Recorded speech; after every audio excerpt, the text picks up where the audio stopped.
Hello everyone, welcome back to my Soham commerce classes और account की 30 days की series में आपका स्वागत है। प्रीवियस चैप्टर्स में हमने कैश बुक रोटेशंस के बारे में पढ़ा। कैश बुक को 2 पार्टों में हमने कंप्लीट किया। कैश बुक के पहले पार्ट में आपके सामने सिंपल कैश बुक और डबल कॉलम कैश बुक को रखा।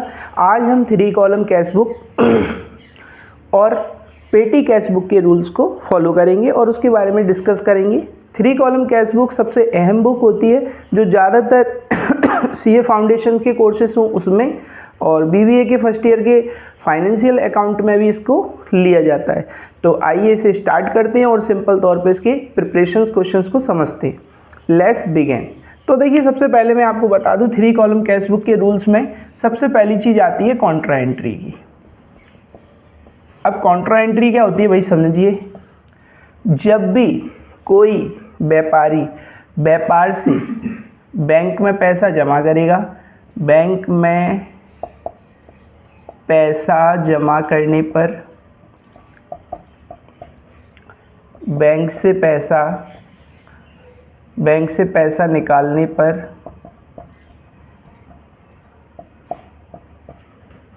इसके अलावा कार्यालय उपयोग के लिए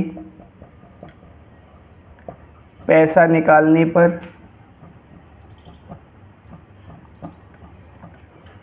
कॉन्ट्रा एंट्री बनती है।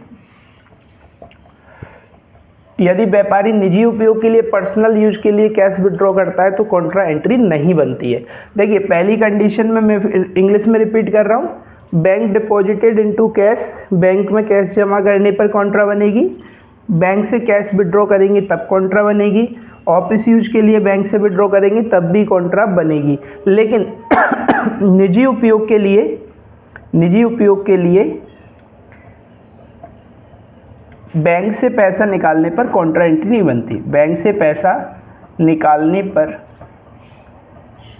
कॉन्ट्रा एंट्री नहीं बनती है।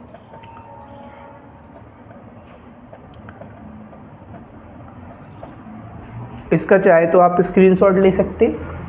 कॉन्ट्रा एंट्री के बारे में दूसरा डिस्कस किया जाए कि अब बात आती है कि अपन बैंक कॉलम को इसमें क्यों लिखते हैं। देखिए, आज का भारत डिजिटल हो चुका है और आज डिजिटल भारत में सबसे महत्वपूर्ण है कि आज जो भी ट्रांजैक्शन होती है वो चेक के माध्यम से होते हैं, डिजिटल पेमेंट्स के माध्यम से होते हैं। तो व्यापारी अपने पास एक ऐसी बुक रखता है जिसे 3 कॉलम कैश बुक के नाम से जाना जाता है। इसमें 14 कॉलम्स होते हैं। पहला कॉलम आता है डेट, दूसरा पर्टिकुलर, तीसरा वाउचर नंबर, चौथा LF, 5वां डिस्काउंट, 6वां कैश और 7वां बैंक। इसी को फिर पेमेंट साइड करेंगे। Date, particular, voucher number, LF, discount, cash और बैंक, इसमें से लिया जाता है। सिंपल तौर पे अपन आज 3 कॉलम कैश बुक की फर्स्ट सवाल को अटेम्प्ट करेंगे और इसी के बेसिस पे आगे के सवाल करेंगे। जो सवाल आपको ना आए तो उसके लिए आप मुझे वीडियो में कमेंट कर सकते हैं और मुझे बता सकते हैं। तो चलिए स्टार्ट करते हैं इस वीडियो को।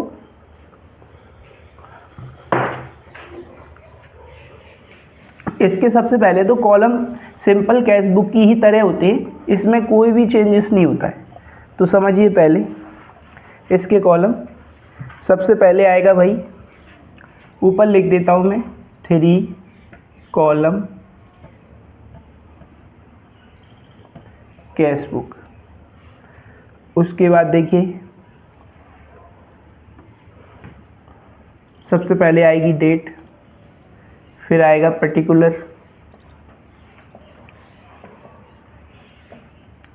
फिर आएगा छोटे से में BN, फिर आएगा LF, फिर आएगा डिस्काउंट, फिर आएगा कैश, फिर आएगा बैंक।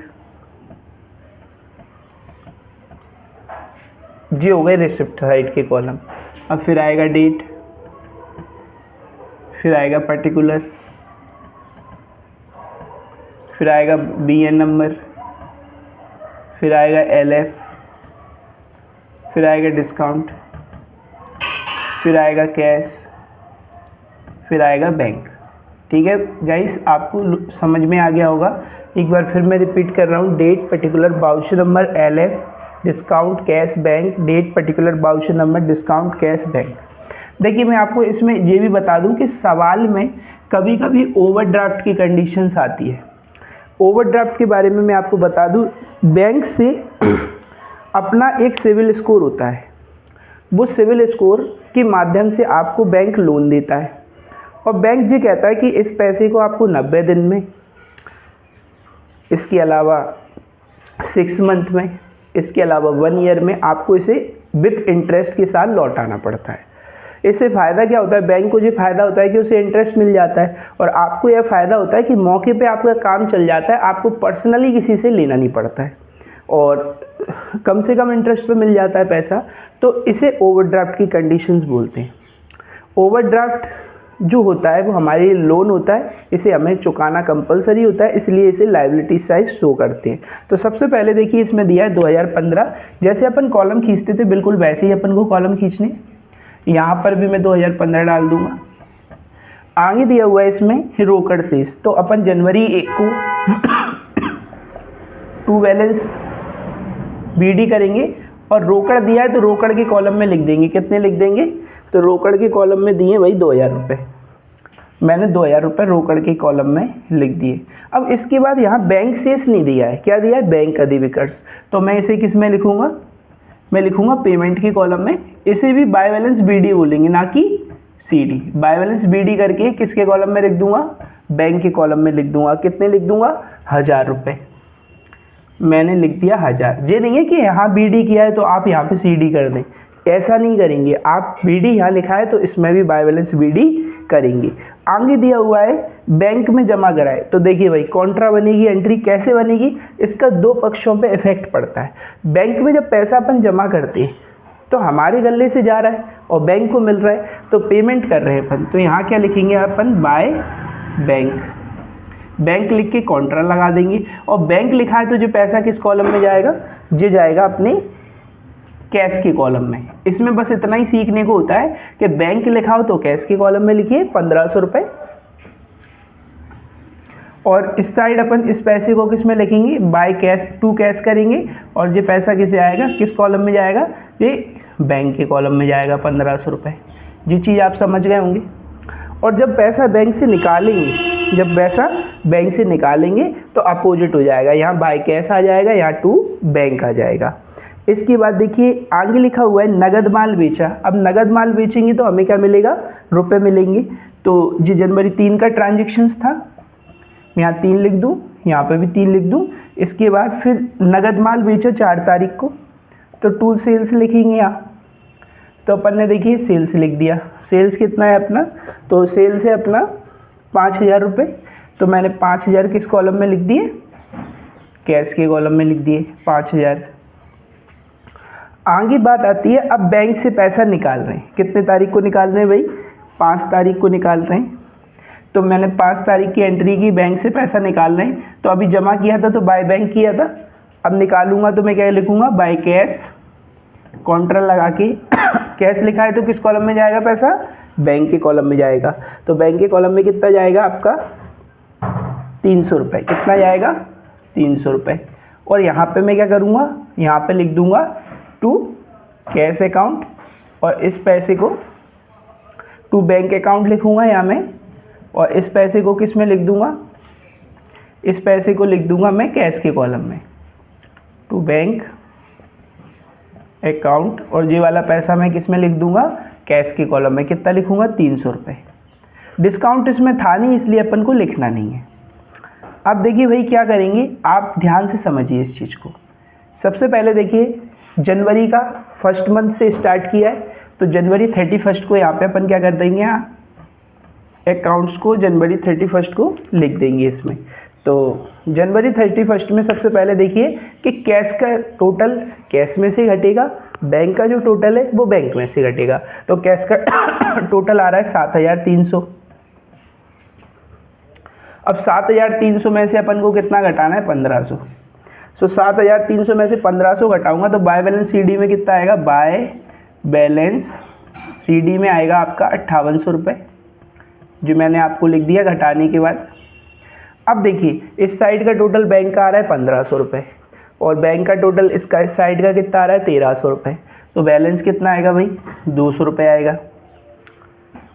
अब मैं इनके टोटल इक्वल कर देता हूँ, यहाँ 1500 लिख देता हूँ, यहाँ 7300 लिख देता हूँ और यहाँ कितने लिख देता हूँ 1500 लिख देता हूँ। अब देखिए जैसा कि मैंने बताया था आपको, जैसे कि मंथ चल रहा है जनवरी 31 को हमने बैलेंस निकाल दिया। अब इस बैलेंस को हम ट्रांसफ़र करेंगे अगले महीने में। तो फरवरी एक होता है, जनवरी के बाद क्या आता है फरवरी आता है। तो यहाँ क्या लिख दूंगा मैं, टू बैलेंस BD करके, कैश के नीचे कैश का बैलेंस आ जाएगा 5800 और बैंक के नीचे 200 रुपये का बैलेंस दिया तो वो आ जाएगा, इसे टू बैलेंस BD बोलेंगे, यहाँ CD बोलेंगे। ठीक है, तो इस हिसाब से अपन ने 3 कॉलम कैश बुक को कंप्लीट किया। आई होप सो आपको समझ में आई होगी, नहीं आई हो तो प्लीज़ कमेंट कर सकते हैं। अब हम सीखेंगे पेटी कैश बुक। अब देखिए पेटी कैश बुक क्या होती है वो समझ लें। तो पेटी कैश बुक के लिए सबसे पहले देखिए सिंपल कॉलम, जैसे ही कॉलम उसमें दिए रहते हैं, बस करने का तरीका बिल्कुल सिंपल रहता है। हमारे यहाँ 2 प्रकार के अकाउंटेंट पाए जाते हैं और 2 प्रकार के व्यापार पाए जाते हैं। एक तो लघु उद्योग जो छोटे स्तर पे काम करते हैं, जहाँ पर जो ट्रांजेक्शन्स होते हैं वो भी छोटे होते हैं। तो जो पेटी कैश बुक होता है यानी कि छोटा रोकड़िया, वो बार बार किसी चीज़ के पैसे नहीं मांगता है, तो उसे 1 मंथ के लिए छोटे रोटेशंस के लिए पैसा दे देते हैं, इसे हम पेटी कैश बुक बोलते हैं। इसके बारे में समझ लीजिए आप। पेटी कैश बुक वैसे तो सिंपल होती है, बिल्कुल सिंपल कॉलम कैश बुक जैसे कॉलम खींचेंगे।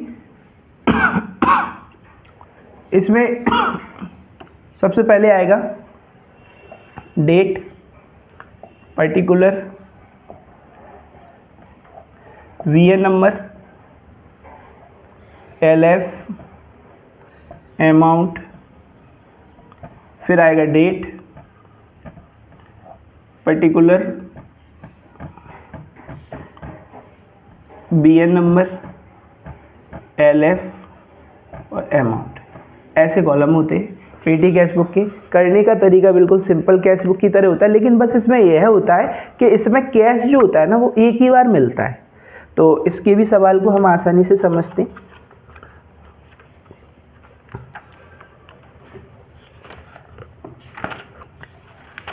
एक सवाल अपन इसमें से निकालेंगे पेटी कैश बुक का।